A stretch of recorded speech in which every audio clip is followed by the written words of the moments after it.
اکبر گھبرا کے بولی ہائے کروں، گھبرا کے بولی ہائے کروں، خوابوں میں موت ہوئے تو مر جاؤ یا علی، بابا کا سول، بابا کا سول،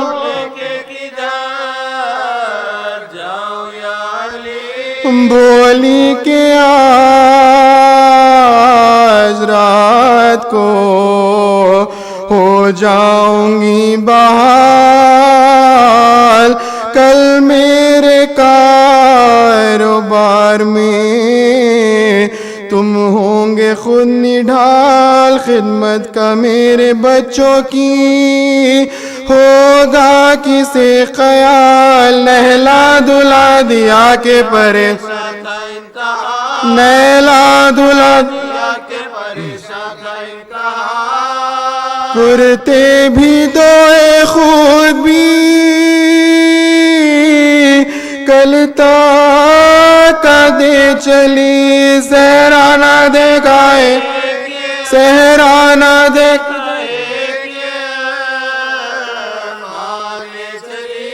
پھر تو ہر ایک محلے میں محشر بپا ہوا، اپنے پر آئے دوڑ کے، ہے یہ کیا ہوا، فضا پکاری سیدہ کا واقعہ ہوا، حجرہ بطول پاک ماں، حجرہ بطول پاک، چھاتی قلق سے دیکھنے والوں کی پھٹ گئی، مور کے منہ پر لاشیں، اے میری فاخہ کشمیری نادارم مجا، اے میری بے دوا میری بیمارم مجا، کعبے کی آبرو میری سردارم مجا، اے میری صابرہ میری ناچ، اے میری صابرہ میری نانا موئی تو تھی کوئی تازہ کتاب دو، اماں جواب، اماں جواب،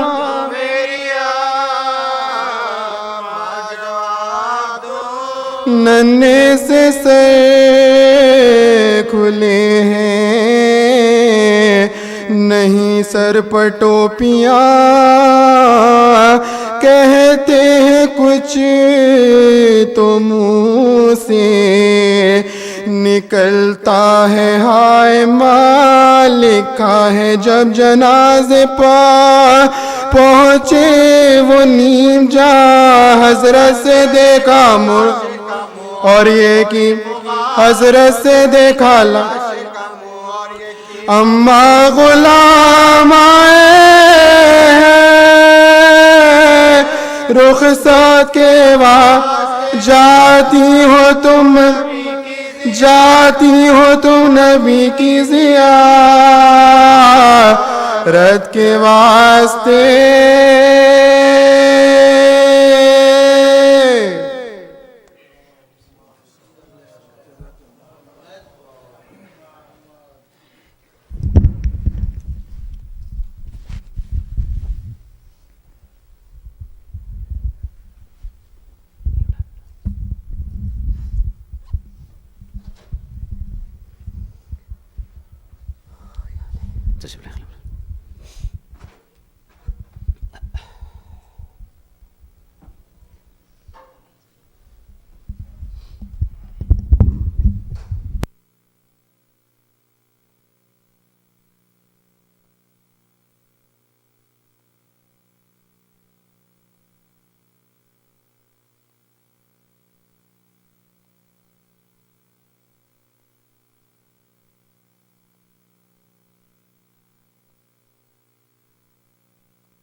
ایک مرتبہ الحمد اور 3 مرتبہ سورہ اخلاص کی تلاوت کر کے مرحوم میرانی سلی کی روح کو ارسال فرمائیں۔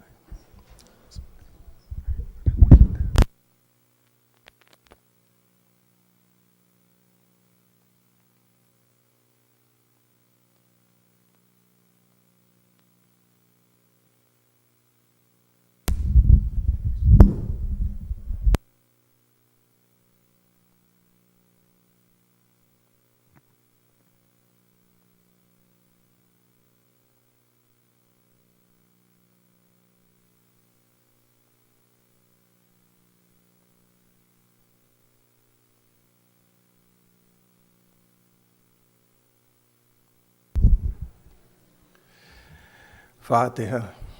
بسم اللہ الرحمن الرحیم الحمد للہ رب العالمین الرحمن الرحیم ایاک نعبد و ایاک نستعین اهدنا الصراط المستقیم صراط الذین انعمت علیہم غیر المغضوب علیہم ولا الضالین۔ اعوذ باللہ من الشیطان الرجیم، بسم اللہ الرحمن الرحیم، الحمد للہ رب العالمین، والصلاة والسلام علی اشرف الانبیاء والمرسلین، شفیع المذنبین رحمت العالمین، سیدنا و نبینا و شفیعنا و مولانا ابی القاسم محمد محمد وآلہ الطیبین الطاہرین المعصومین الخیرین الفاضلین، ولعنۃ اللہ علی اعدائہم اجمعین من الآن الی قیام یوم الدین۔ اما بعد فقد قال اللہ الحکیم فی کتابہ المبین وہو اصدق الصادقین۔ بسم اللہ الرحمن الرحیم، انا اعطیناک الکوثر فصل لربک وانحر ان شانئک هو الابتر۔ صلوات بھیجیں محمد۔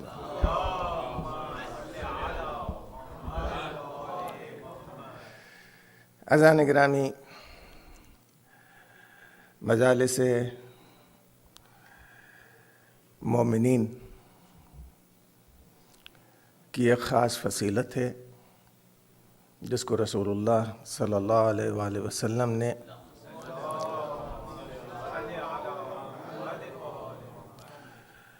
ارشاد فرمایا ہے کہ دنیا میں اگر تمہیں روضۃ من ریاض الجنہ، جنت کے باغات میں سے کسی باغ کو دیکھنا ہے تو وہ مجالس مومنین ہے۔ حدیث بہت واضح اور صاف ہے، مگر آپ جب باغ میں جاتے ہیں تو باغ جو ہے اگر ایک ہی طرح کے پھول رکھے تو آپ کو وہ لطف نہیں آتا۔ جب الگ الگ اس میں پھول ہوتے ہیں تو آپ کے دیکھنے کا انداز، آپ کے سوچنے کا انداز مختلف ہوتا چلا جاتا ہے کہ اور ایک طرح کی آپ کے اندر ایک جذبہ پیدا ہوتا ہے کہ اور دیکھوں۔ مومنین جہاں پر جمع ہو جاتے ہیں ایک طرح کے نہیں ہیں، ان کی عقلی سطح الگ الگ ہے، ان کی نفسانی سطح الگ الگ ہے، ان کی روحانیت الگ الگ ہے۔ اس لحاظ سے جب آپ ان سے ملاقاتیں کرتے ہیں تو ہر ایک سے ملاقات میں ایک الگ لطف ہے جو وہ جانتا ہے جو ملاقات سب سے کرتا ہے۔ کبھی ہم یہ سوچتے ہیں کہ بھئی اس سے جان پہچان ہے، اس سے ملاقات کر لو، اور اس سے نہیں ہے جان پہچان تو نظر انداز کر دو۔ نہیں، وہی اصل ہے کہ جس سے جان پہچان نہیں ہے اسی سے ملاقات کرنا ہے۔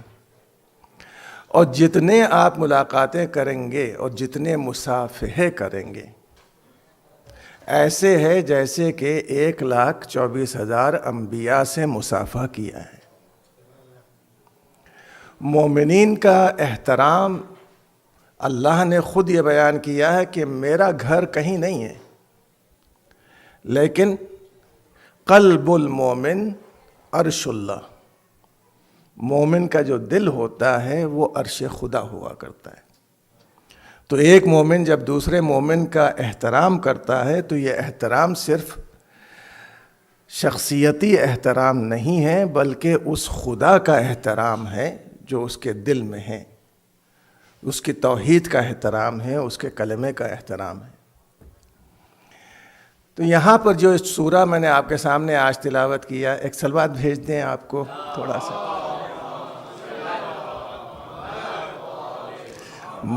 مومنین آج کل جو ہے ان کے چہرے سے پتہ چل رہا ہے کہ کتنے آپریشن میں ہیں اور کتنے جو ہے وہ مظلوم ہیں. ان کے چہروں سے پتہ چلتا ہے کہ مظلومیت. ون ورلڈ آرڈر پاس ہوا تھا کسی زمانے میں، اور وہ ون ورلڈ آرڈر کے چکر میں انہوں نے ورلڈ ہی کے ٹکڑے ٹکڑے کر دیے. ڈیموکریسی کو پھیلانے کے چکر میں انہوں نے جگہ جگہ پر ظلم و ستم کیا. نتیجہ یہ کہ ون ورلڈ آرڈر تو کچھ رہا نہیں، مختلف آرڈر ہو گئے. اور انہوں نے یہ بھی طے کر لیا کہ ہم جو چاہیں وہ کر سکتے ہیں، مگر الحمدللہ اللہ نے یہ ثابت کر دیا کہ نہیں، جو میں چاہتا ہوں وہ ہوگا، جو تم چاہتے ہو وہ نہیں ہوگا. ابھی UN کی میٹنگ میں آپ نے سن لیا کہ جو ہماری مخالفت کرے گا ہم اس کے اوپر سینکشن لگا دیں گے، اس کا ایڈ بند کر دیں گے. نتیجہ کیا ہوا؟ پوری کی پوری فرعونیت ہے. جو فرعون نے کہا تھا انا ربکم الاعلی، میں تمہارا سب سے بڑا پروردگار ہوں، جو میں کہہ دوں وہی حق ہے، آج بھی وہی ماحول ہے. یہ نہیں دیکھا جاتا کہ کیا کہا جا رہا ہے، بلکہ یہ دیکھا جا رہا ہے کہ کون کہہ رہا ہے. تو مولا کائنات نے جنگ جمل میں جب کسی نے پوچھا تو مولا نے کہا پہلے حق کو پہچانو، اس کے بعد میں حق پر چلنے والے تمہارے سمجھ میں آئیں گے. یہاں پر انہوں نے الٹا کر دیا کہ نہیں، پہلے ان کو پہچانو، اس کے بعد حق تمہارے سمجھ میں خود ہی آ جائے گا. تو مولا نے یہ کہہ تو دیا کہ حق کو پہچانو، لیکن بس اتنا میں مولا سے پوچھنا چاہتا ہوں، مولا حق Emphasis in our communities on Islamic centers, Islamic cultural institutions, madrasas and Islamic schools, and all of these things are great, but they cannot replace the education and the training that takes place in the family. I mean, they just can't do it. It's impossible. And from my own experience, I've seen this. You know, when I lived in the Virgin Islands and there was no Shia masjid and no Shia community and it was just me and my family, then we did madrasa at home. And we did our classes at home and we spent time together at home. Once we moved to Florida where there was a masjid and a center and there was a school, so then we stopped doing those things at home, right? And we send the kids to Sunday school.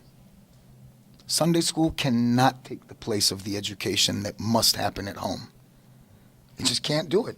The little 3-4 hours that you might spend per week at the Sunday school cannot compete with the time that's spent within the family. And a lot of times we want to say, well, you know, I sent my kids to the center. I've done my job. No, you haven't. Kids, children, young people, even adults, we need the environment of the family in order to grow, in order to develop, in order to really learn and practice our religion. One thing, though, that we are touched with is a little bit of nifaq when it comes to family, a little bit of hypocrisy. Like when I come here and we're visiting with each other, I'm on my best behavior, right? I'm behaving myself, even though it might not seem like I am. No, really, I'm behaving myself. And those of you who know me, I'm really on my best behavior when I come here, right? And you also, you're on your best behavior when I come here. A lot of people say, Sheikh, you need to move here and come and live here. If I did that, you might not like me anymore, right? In Persian, they say duriya dusti, right? So as long as we stay far from each other, we'll like each other. The minute we get close to each other and get to know each other, you might not like me anymore. And it might go the other way too. I might not like you anymore. You know? So this close and intimate relationship, what do they say? Familiarity breeds contempt. Huh? That's the English saying that we have, right? So we have to realize also that we have to do something about the relationships that we have in our family. A lot of times in society, we're on our best behavior. So when we go out into society, we run into somebody that we don't like, we're still very nice to them. We smile, salam alaikum, alaikum salam. Why? Because our self-respect is at stake, right? Our reputation is at stake. Our social standing is at stake. So we go out and we are on our best behavior and we wear our mask. And it's a little touch of hypocrisy because we're so nice outside of the house, right? We're good and we have good akhlaq and good adab and good manners and etiquette when we go out. When we come home, then we're yelling and we're screaming and we're throwing things around and raising all kind of Cain at home. This is one of the signs of hypocrisy. When people are kind and loving and merciful with strangers, yet hard, cold, strict with loved ones, this is a sign of hypocrisy, of nifaq. And this is something we suffer from. When I come and I deal with you, I'm the nicest guy in the world.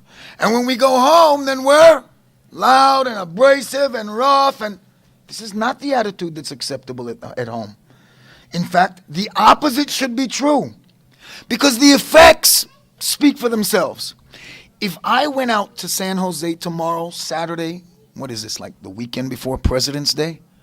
If I went out there tomorrow in San Jose or San Francisco and I don't know, cursed out 10 different people that I don't know. Walked up to some guy and just punched him in the belly. Right? If I did that tomorrow and went out and punched 10 different guys in the belly or bullied 15 different guys or called names, it wouldn't have the effect, not on society or not on my life, that it would have if I went home and did the same thing. If we're rough and tough, abrasive, outside of the house, sure, it has some bad effects, right? But for those bad effects to have an effect on my personal life, it would take a long time. I mean, I'd have to go out every day and punch people in the belly before a crowd assembles in front of my house with pitchforks and torches, and they're like, bring them on out, we're gonna burn the place down. It would take some time to get there. It'd be a lot of punching in the belly to get to that level. One slip of the tongue, one bad choice,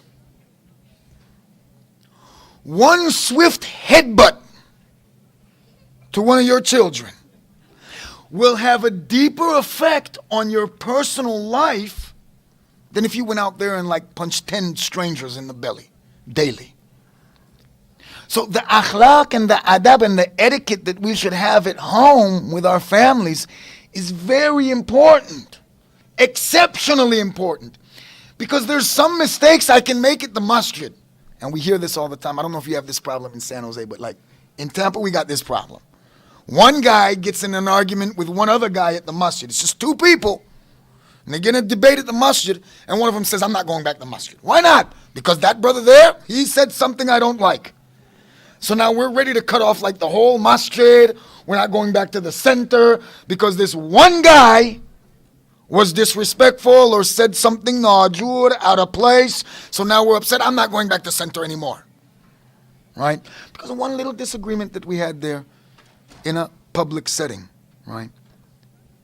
This is not as detrimental to our communities, to ourselves, to our personal relationships than if we have those same abrasive and violent type of disagreements within our own home. And it's something that we really need to appreciate and recognize. A lot of times we as fathers or as mothers don't realize the effect that our behavior has on our families. Like a lot of times we want to train our children, guide them in the right way. And so you tell them, get up for salat, join the saf. And they might drag their feet a little bit. They're young people, right? It's tough to get up in the morning when you're young and it's cold and the bed is so nice and warm and it's Fajr and it's 5:30, 6 o'clock in the morning and we've got to go to school. So getting those kids motivated to get them out of bed and get them on their prayer mat can be a test. But it's best that we approach, as an example, this task gently, lovingly, mercifully. Because a headbutt gets you nowhere. And I'm speaking from experience. Yeah, I'm Irish. That's what we call an Irish kiss. Huh? One quick headbutt to the bridge of the nose, we love you.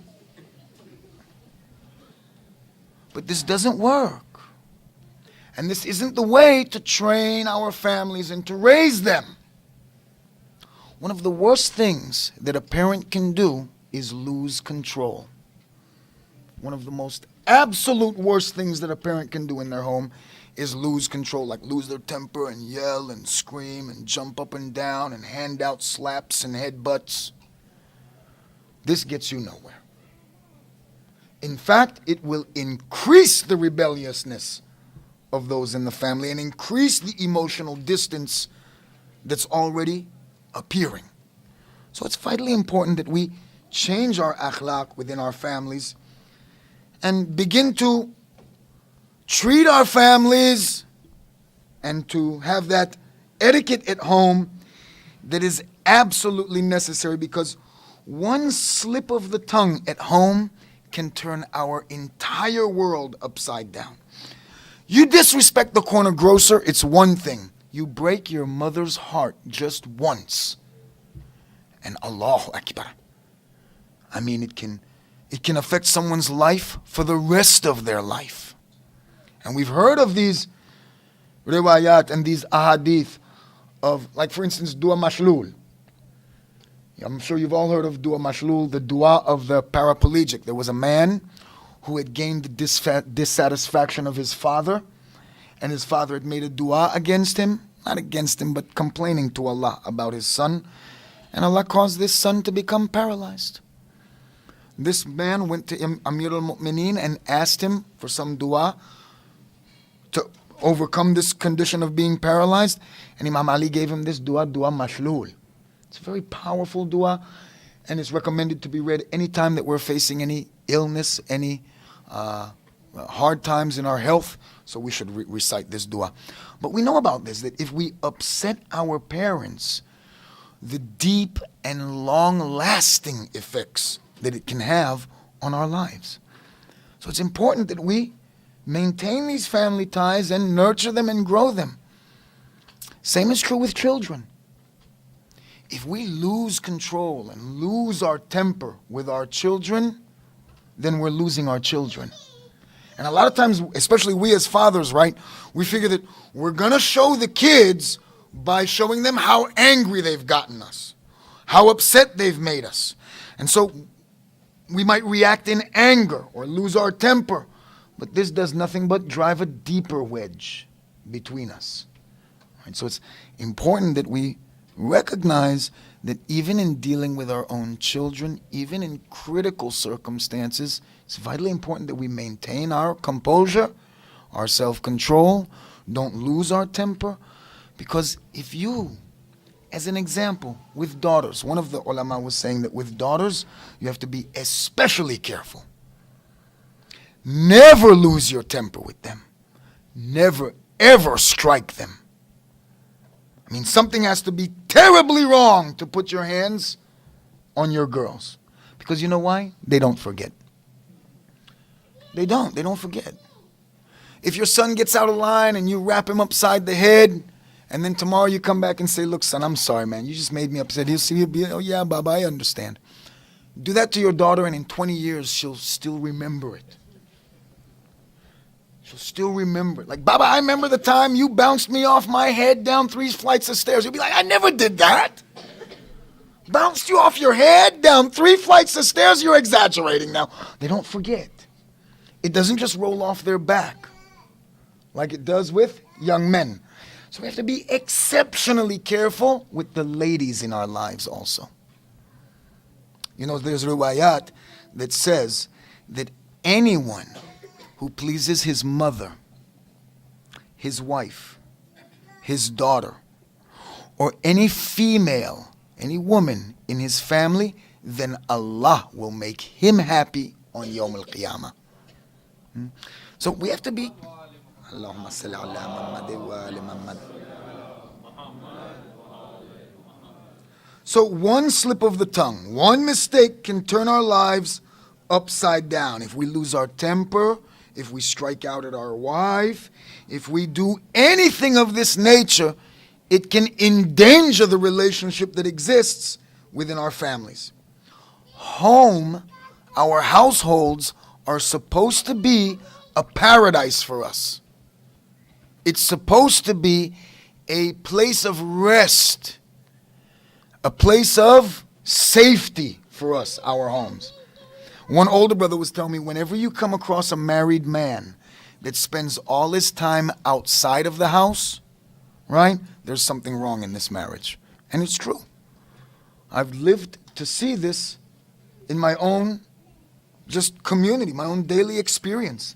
Alhamdulillah, I've never been afflicted with that. I always want to go home. I always want to leave work and go home, right? But when you go through the neighborhood and you see the one guy in the neighborhood with his garage door up at like 8:30 at night and he's in the garage and that's where he always is, there's a problem in the household.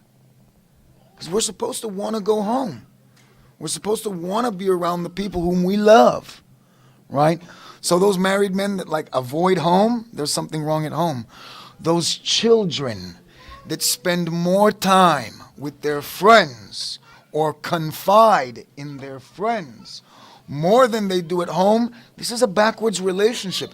And in America, we have this idea that no, it's their friends. They're supposed to want to spend time with their friends. They're going to confide in their friends. They're going to have that close relationship with their friends. In Islam, we don't accept this rationale. Your father is supposed to be your friend. There is nothing that you should not be able to speak about with your father or your mother, but you got to go to your friends. And this is one of the problems our youth have, right? They get their advice from their friends. You know, if you get advice from somebody who's the same age as you and the same level of experience, then you're really making a mistake because they don't know any more than you do. I make dua all the time for like an old man. Ya Allah, give me like an 80, 90-year-old man that we can get advice from, you know.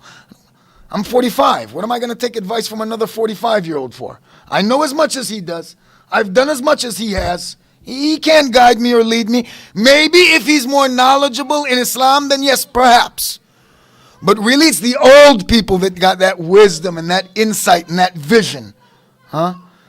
But what is it about our society and our culture that puts all this emphasis on friends? And so our young people should understand we have to nurture those relationships at home, and we as fathers and mothers also need to realize that although our kids will have friends, and Amir al-Mu'mineen did say that a man is more like his friends than he is like his father, still we should maintain and nurture and grow those relationships within our household so that our kids are more comfortable at home than they are in the street with their friends. Home is the place from which the revolution will begin. Home is the place from where it will spread. Our homes are supposed to be a paradise for us. We have it in Riwayat that paradise is under the feet of the mothers, right? Where's Mama at? She's at home. A person, it's mentioned in Riwayat, in Ahadith, that a person who kisses their children regularly, often, then their daraja, their degree in paradise is raised. Huh? You're raised up in levels in paradise by showing affection to your loved ones. A child who is loving and respectful to their parents, all of these are mentioned in reward in hadith as increasing our reward in the hereafter. So let's ask a question then. Which one of us would like to go and do i'tikaf in Masjid al-Haram in Mecca? You know, it's like highly recommended to do like 3 days i'tikaf in confining oneself to Masjid al-Haram in Mecca, right? Highly recommended. You go and you spend 3 days confined in that masjid. Which one of us would love to do that? Huh? I can show you a way to do that too. SABA will pay for it. Yeah, you sign up at the door. Huh? And Brother Tanvir is looking at me like, well, what are you getting us into? And don't worry, they're going to foot the bill. How do you get the blessings of 3 days of i'tikaf in Masjidul Haram in Makkah? It's mentioned in riwayat that you go tomorrow night and spend time with your wife just talking. You get the same reward. It's actually recommended to spend time at home with your family rather than go to Dua Kumail. Now, I'm not trying to cut down on your Dua Kumail attendance here. And all of you, you should attend Dua Kumail. But there's greater blessings in staying home and spending time just talking with your family. You know, this itself is an ibadat.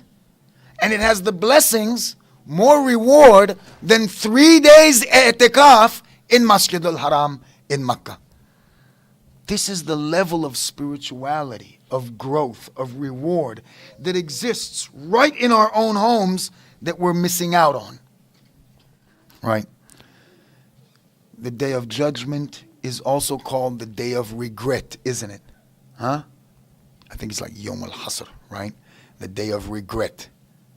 And the reason is because on Yom al-Qiyamah, we'll recognize how many simple opportunities we missed out on to gain divine reward that were right at our fingertips. Something as easy and as simple as spending time with your wife and your children. Just sitting around talking. Sitting around growing together, learning together, developing spiritually together. This is something that is right there at our fingertips and that we take for granted. And on the Day of Judgment, one thing I tell my family, perhaps hellfire, the heat of hellfire, is nothing more than the heat of regret, of loss, pashimuni, to be regretful that we lost opportunities to gain reward in this life. So we should be very careful about these rewards that are right at our fingertips. Respect for the family is paramount in Islam. And the rights of the family are preeminent over the rights of the individual or of the society. And as we had mentioned, in hadith it said that whoever pleases their mother, their sister, their daughter, or any female member of their family on the Day of Judgment, Allah will make them happy. This is respect for women. Not this respect for women that they're teaching in the West where, women are equal to men, and we've always said that. Women are the equals of men in the eyes of Allah. But this doesn't mean that a woman should do everything that a man does. Or vice versa, that a man should do everything that a woman does, which is the direction we seem to be going in the country. We have to recognize the value of each other. And since we're here in this weekend of Hazrat Zahra, Sayyida Zahra alayha salam, then we should talk about this.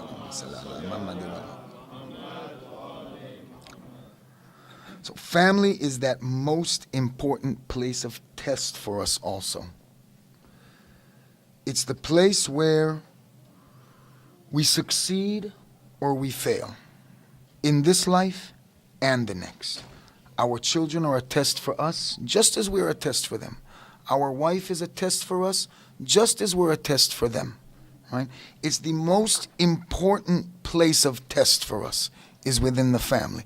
And so we must now sit down seriously with ourselves and our families and do our little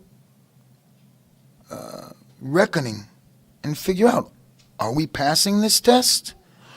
Are we investing the time and the energy and the love and the emotion that's necessary to have a salim and a safe and secure and well-functioning family? Or are we being ghafil, neglectful of our families? And because this is one thing that especially we as men, we can't get the ladies on this, because ladies, once they have families, their life becomes their family. Like more than me and you, huh? These women have kids and they start taking care of family. Look, they will finish you to protect those kids. You look, you're not even an obstacle in their way. They will blow your brains clean out of your head to defend those children. Their life is centered on their families. And it's something beautiful that Allah has given them. A lot of times we as men, we show love by going to work and earning a livelihood.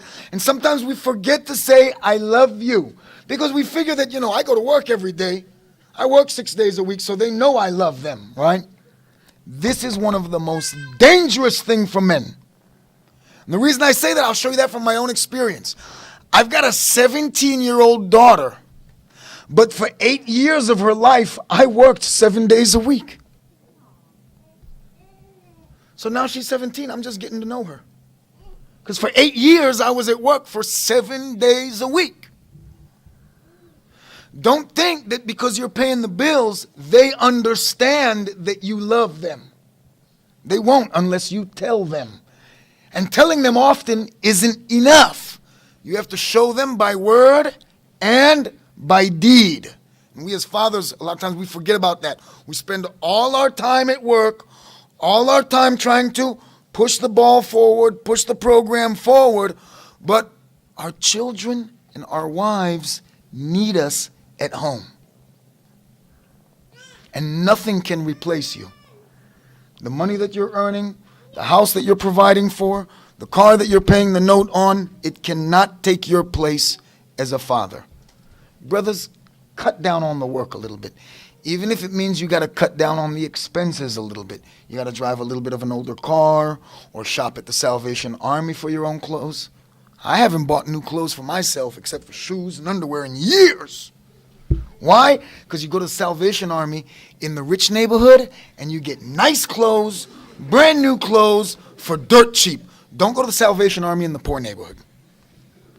Find like the Salvation Army in the upper class area. You get you some nice brand new clothes. Most of the time they still got the tag on them. Right? Get you some good clothes. Don't buy shoes from there though. Cut back on the expenses. Sisters, be patient with your husbands. Maybe they can't afford all the things that we would like to have because they've cut back on the hours at work so that they can be home. We have to make that trade, right? Trade off some of the material things for some of the things that really matter and really count. And so we as men, we have to put our focus on that. In Nahj al-Balagha, letter number 31, towards the end of that letter, Amir al-Mu'mineen, Imam Ali alayhi salatu wasalam, he encourages the youth, because this is a letter to the youth. He says he encourages the youth to pay attention to the silatul rahim, the family ties. And he says, because your family are the wings through which you are able to take flight. Our families are the means by which we can progress and move forward and fly. This is not nepotism.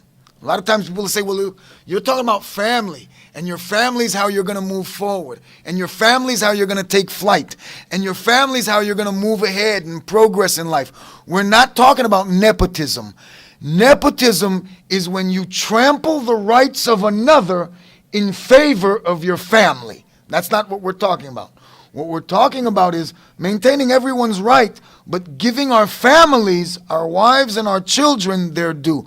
And even when we talk about family, I've been saying wife and children, we're not just talking about the nuclear family. Our mommy, our daddy, our wife, our children. We also have to include grandparents, aunties, uncles, cousins. Even though cousins are not mahram, they're still family. And we have to spend our time on these relationships because, as Amir al-Mu'mineen said, they are the means by which that we are able to take flight, to grow, and to progress. So then, where does this revolution begin?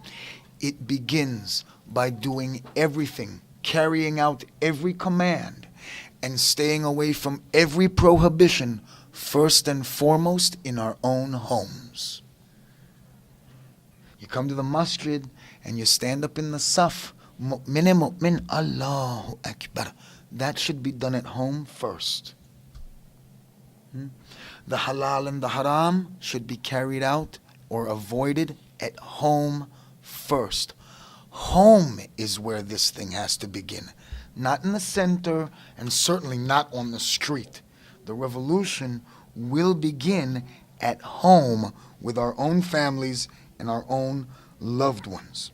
So, it's mentioned in hadith, one thing that I wrote down here, it says, one who exerts himself, al-kad, the one who zahmat, exerts himself and takes hardship on himself, exerts himself to provide for his family.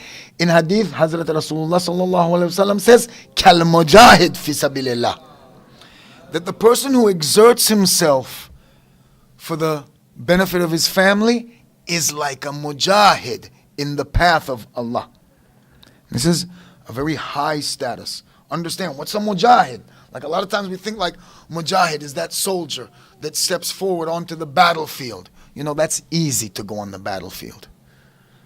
It's a lot easier to pick up your rifle and go on the battlefield than to face this struggle that we have within our own selves and with our own families. So really it's a jihad. It's jihad akbar. And it's been mentioned in riwayat that the mujahid has 1,000 times more reward in what he does than the one who sits down at home. And it doesn't just mean go to the battlefield. It means engaging in the necessary work within our own families so that we can produce good human beings out of these families. And out of these families, revolution can grow and spread to the rest of the family, inshallah, to the rest of the society, inshallah. Salawat.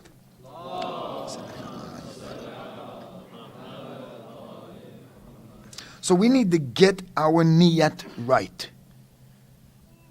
What's our niyat? What's our intention with our families?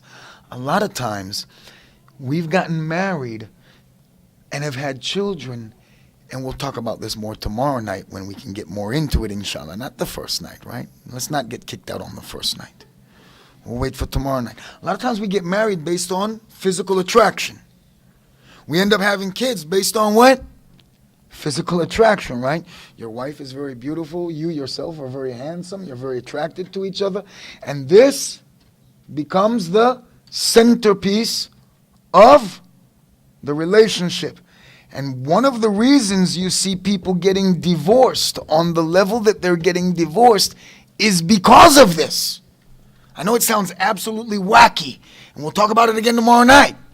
That because all of our attention and all of our love and all of our emotion is being poured into this other person, then it's hiding and disfiguring the love and the emotion, the intention that we should be giving towards Allah subhanahu wa ta'ala, towards our own spiritual growth and development.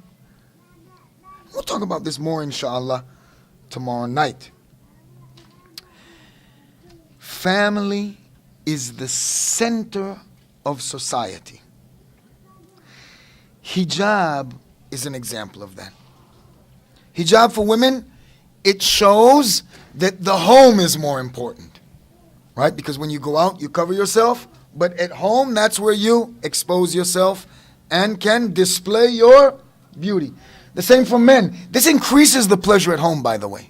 That when the ladies cover themselves and then go home and take off that hijab for their families, it increases pleasure. The men who lower their gaze in the society, right? It increases the pleasure when they go home.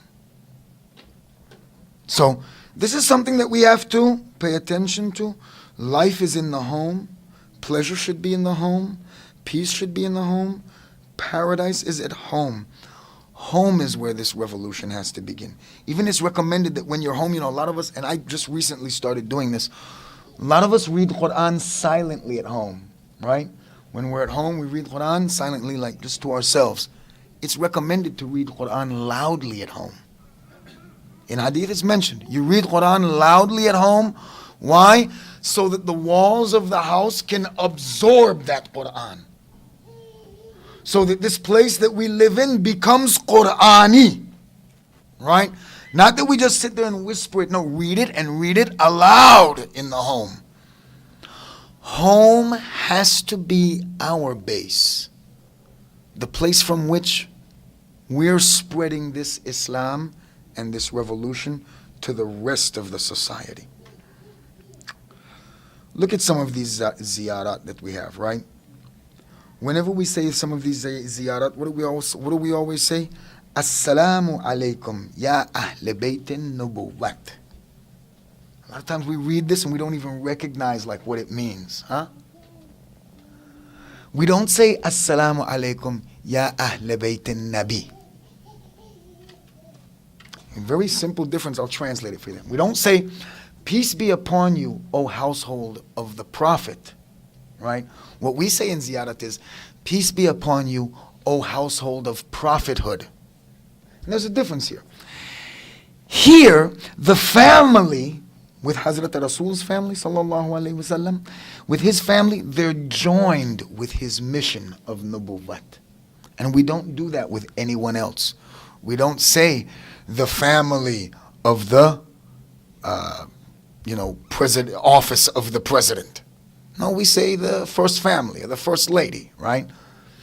Here, we've joined the family with the mission. In ziyarat, when we say Assalamu alaikum ya ahle baytin nubuwat, we're joining the family with the mission itself, that they have a responsibility in the deliverance of that message. It's not just Prophet alone. Yes, Prophet received the revelation. Yes, Prophet has to expound and give that revelation to others. But it's up to the family also, to his family also, to bear that burden of nubuwwat. And the same is true for our families. Our families are an extension of what's going on in our own spiritual lives. And if we're striving to gain nearness to Allah, and that's our intention, we've gotten our niyat right, then we should love which we'll talk about more tomorrow night, love our families, love our wives, love our children, love our husbands, not just for who they are, but for the sake of Allah. And this changes the relationship dramatically. We'll talk about that tomorrow night, inshallah. For this evening, let me finish up by asking you some questions. Imagine in your neighborhood there was an exemplary mother, an exemplary family. And I suppose that if we live in a neighborhood where we know our neighbors, we could probably come across some family, some member of our community, some person in our neighborhood that we look at them and we say, wow, what a nice family. What good people. Imagine you live in a neighborhood, right? And there's a mother, young mother, a father, and 4 children. If we heard any type of disturbance at that home, we'd want to know what was going on. Like, for instance, in my neighborhood back home, if you show up at the neighbor's house and you start making noise and making argument, the people in the neighborhood are going to come out and look and see what's going on. Who's that making noise? Who's that raising their voice at this nice family that lives next door? Everybody's going to come outside to look. And even those people who can't come outside to look, maybe they're busy, maybe they didn't hear it at the time, tomorrow they're going to ask, what happened last night? What took place last night? What happened? I heard all this noise in the street. What was going on? We'd be wondering what's happening in the street. Now look at Medina. In Medina, a young mother, her home is attacked because of some disagreement that people have with her husband.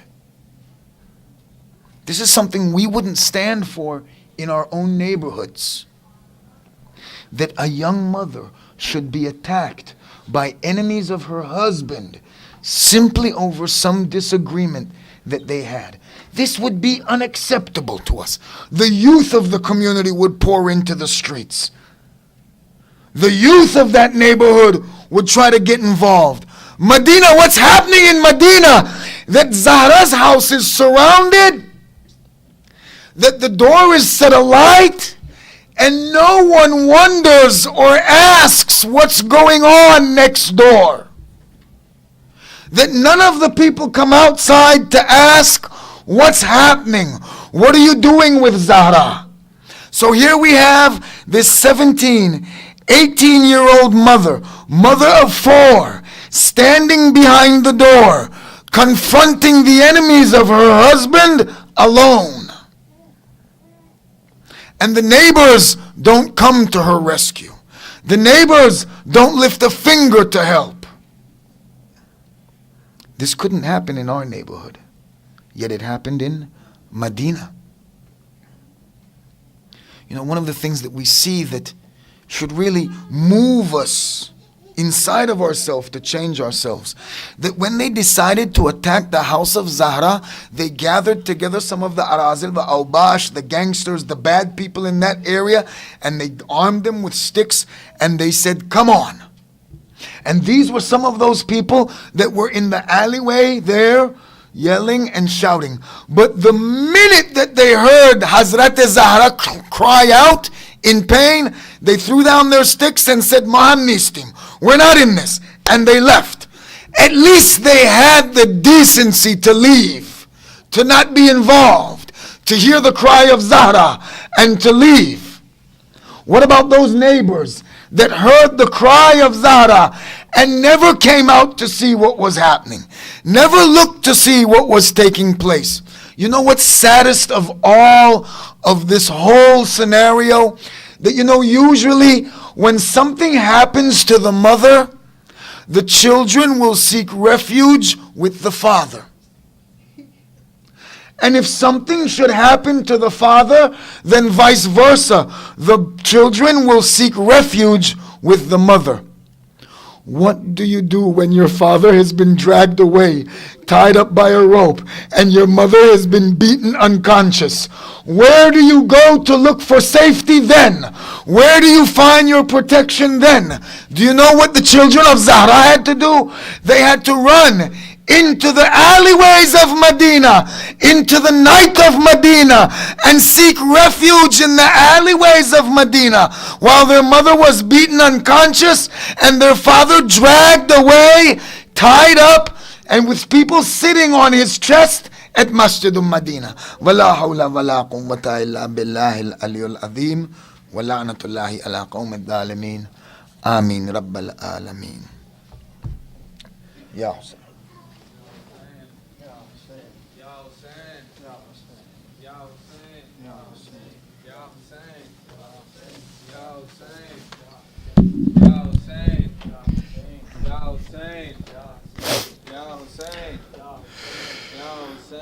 Oh Fatima, I am so alone. Oh Fatima, I am so alone. Without you around, I am so alone. Without you around, I am so alone. Oh Fatima, I am so alone. Oh Fatima, I am so alone. Without you around, I am so alone. Without you around, I am so alone. Everyone. Oh Fatima, I am so alone. Oh Fatima, I am so alone. Without you around, I am so alone. Without you around, I am so alone. Oh Fatima, I am so alone. Oh Fatima, I am so alone. Without you around, I am so alone.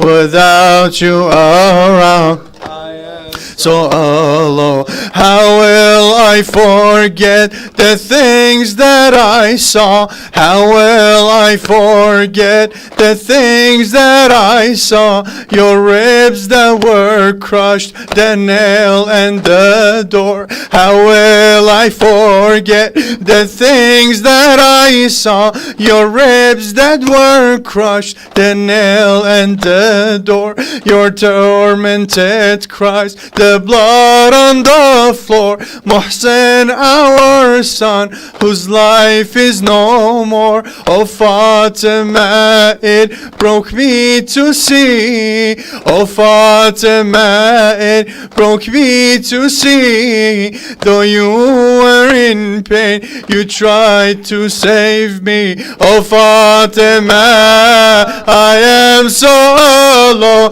Oh Fatima, I am so alone. Oh Fatima, I am so alone. Oh Fatima, I am so alone. Oh Fatima, I am so alone. Oh Fatima, I am so alone without you around. I am so alone without you around. I am so alone. This grief in my heart cannot be contained. This grief in my heart cannot be contained. But how can I cry in front of Hussein? This grief in my heart cannot be contained. But how can I cry in front of Hussein? I wander the streets without any aim